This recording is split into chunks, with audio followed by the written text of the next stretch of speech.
Malaysia kerap melakukan pengukuran dari jarak batu karang ketika air laut surut.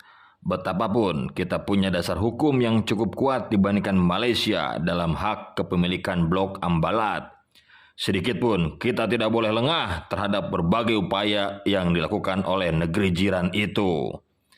Kita harus selalu mengingat bagaimana Malaysia berhasil mencaplok Sipadan dan Ligitan.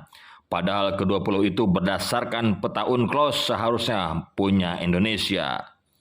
Untuk itu, pemerintah Indonesia harus terus memantau aktivitas-aktivitas di Blok Ambalat dengan lebih mengintensifkan patroli laut di wilayah Ambalat.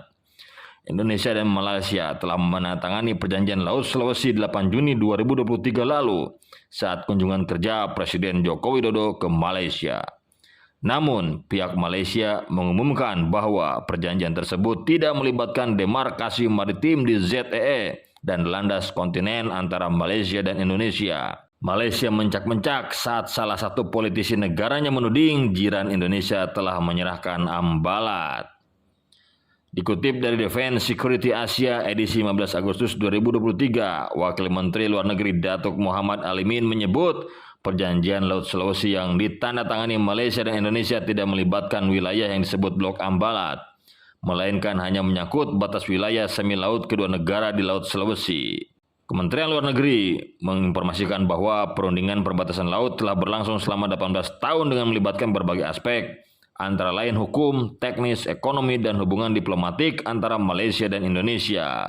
Namun, kepemilikan terhadap kawasan ini punya dampak besar terhadap penarikan batas-batas wilayah yang juga berarti mempengaruhi luas wilayah, terutama zona ekonomi eksklusif.